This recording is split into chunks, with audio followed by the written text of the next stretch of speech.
Hello, hi, welcome to Global Online. Hope you all fine and also your preparation going well. Yeah? So today we are discussing NTA UGC NET 2023 Paper 2 Economics.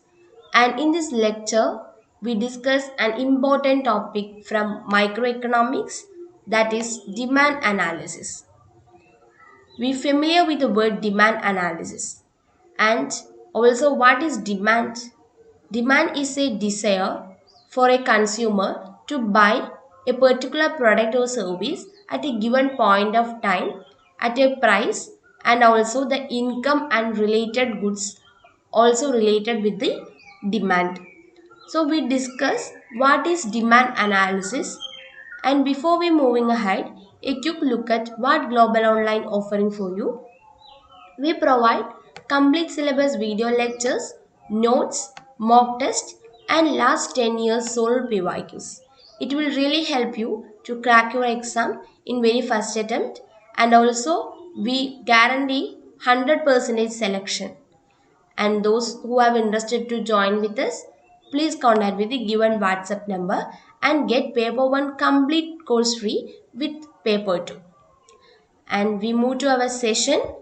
Today we discussing meaning of demand and also what is demand analysis and its major objectives, and also one MCQ related with demand. And the components of demand here: the period of time, various prices, various income, and also the prices of related goods. This definition given by Bober. So here the period of time and prices, income and prices of related goods, these related or influence the demand of a particular product. So we know what is the period of time, price and also income. And the prices of related goods means there are two types of related goods or the components of goods, that is substitute and complements.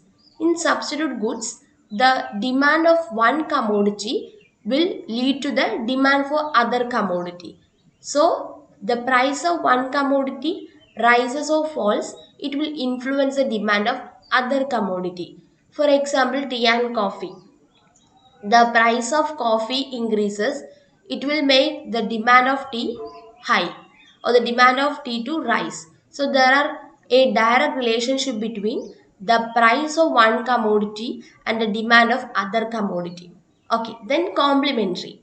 Complementary means those goods that can be used in a combined way. For example, petrol, car and petrol, pen and ink. These are the goods that we can use in a combined manner. So the demand and also the price of both goods are related in a close way. So for one commodity demand increases, also the other one's demand also increases. And the factors or the three important elements that we want to include in a demand. First one is desire to acquire it. For a demand to successful, there must be a desire. The consumer want, there will be a increasingly or a efficient desire to attain that particular product. Then the willingness to pay. The consumer have to have the power to desire and have also the willingness to pay for it. Then the ability to pay. The ability to pay means the economic condition of the consumer. So these are the important three things.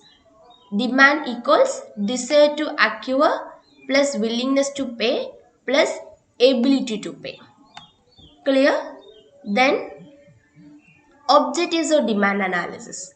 There are mainly four objectives of demand analysis. First of all, evaluating consumers' response towards a product. So here the product feedback that will get from customers is important for a firm to attain the information regarding the product. Then formulating a pricing policy. Pricing policy means the cost and price relation that must be one really a important session or the important concept regarding the demand analysis. Okay, then sales forecasting. The future prediction of sales related things must be given a priority and also a significance in demand analysis. Then establishing a production policy. So pricing policy, production policy, then evaluating forecasting. These are the important objectives of demand analysis. Okay, then types of demand, and we want to discuss what are the types of demand. First one, direct demand. Most of the people make direct demand. For example, we want to buy a TV, smart TV or a smartphone. We will just go to shop and buy the product. That is a direct demand. And we have the desire to buy and also the ability to buy and the willingness to buy. So here the direct demand works. Then indirect demand. Indirect demand means the demand for a particular good is not meant for final consumption. So here the producer gives the product to the consumer as to make the product for additional production process. So the product that we used here is to make other products.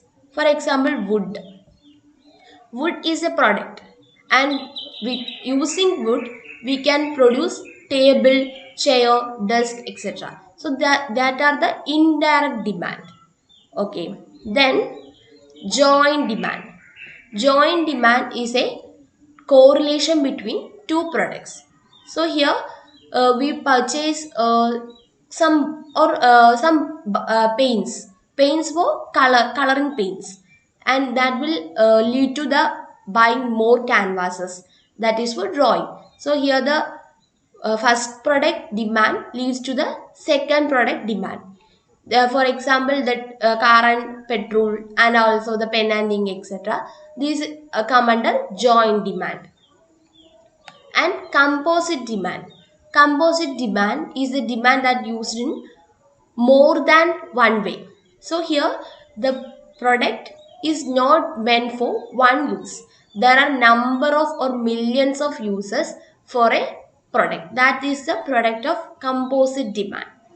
Okay, then latent demand. Latent demand is the demand for a consumers that doesn't satisfy. So the consumers cannot satisfy the demand for a product here.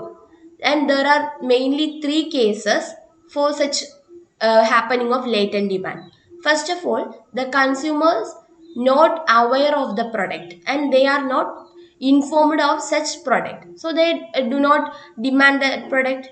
Okay, and the second case, the consumers have not meant for that product and they are need some other product that doesn't occur in the market. And the third one is the consumers have not uh, the desire or the ability to pay the product. So these are the three characters or the three happening of latent demand.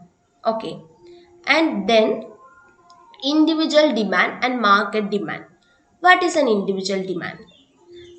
Okay, individual demand is the demand that a consumer, single consumer, is demand a particular product at a particular point of time or a specific time period is called a individual demand. And here the determinants of individual demand is given in the diagram, that is price of the related good that we discussed earlier, expectation of change in the price of a commodity in the future, that is a one of the objective in demand analysis, that is prediction of demand, forecasting a demand. And then price of the given commodity, of course that will come, income of the consumer, taste and preference of the consumer or desire of the consumer. These are the important determinants of individual demand. And then additionally there are other things also come in market demand. Market demand is the demand that will lead to a whole market, or it will create the whole individual's demand in the market. And there are other factors also come here.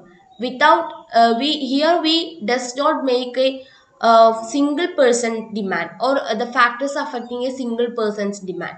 Here there are many other factors such as size of the population, distribution of income, season and weather, and also the expectation in future will come. So these three factors that will additionally come in market demand. Okay, and some cases these all factors will affect the individual demand also, the distribution of income, season, weather.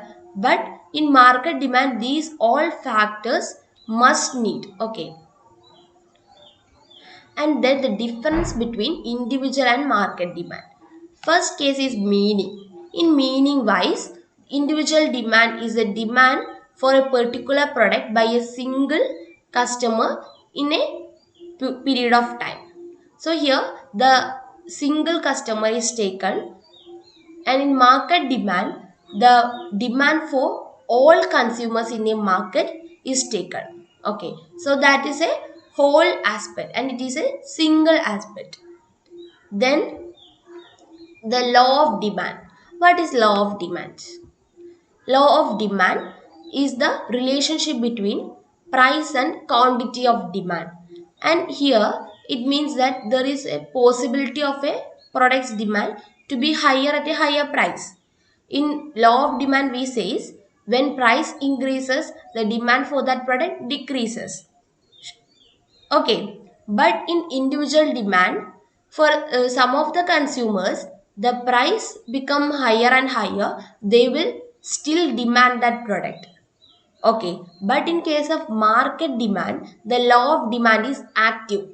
In some cases, law of demand is not active in individual demand, but in market demand, that always working under the law of demand. That when price increases, demand decreases. When price decreases, demand increases.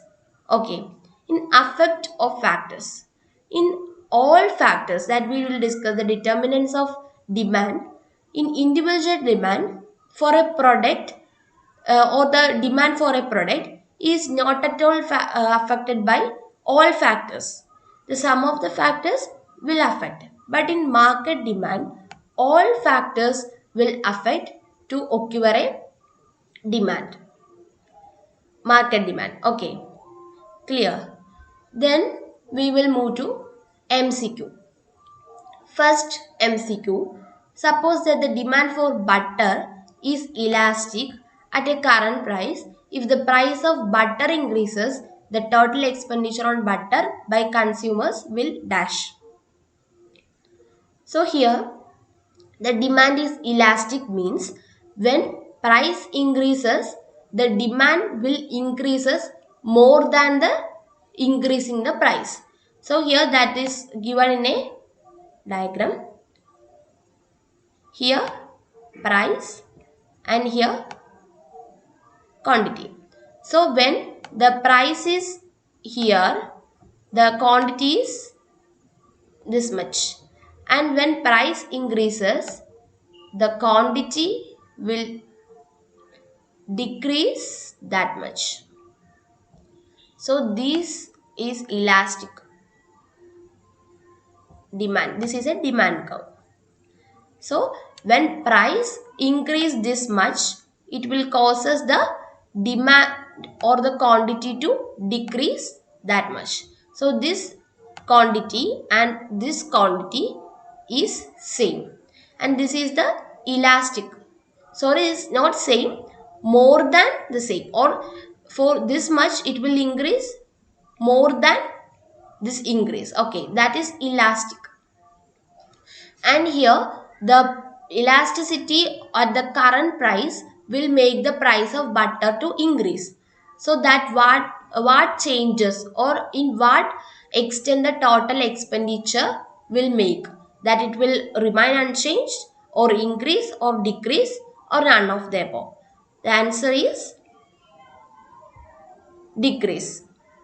Okay, and then explanation is given. When demand is elastic, price and total expenditure move in opposite direction. So, elasticity, whenever the demand is elastic, the price and total expenditure move in opposite direction. That price increases, total expenditure decreases. When price decreases, total expenditure increases. Okay, total expenditure here is the cost. Okay, so these are the things that that we discuss in the lecture, and in next video we come with another topic. So that's for the day, and thank you. Have a nice day.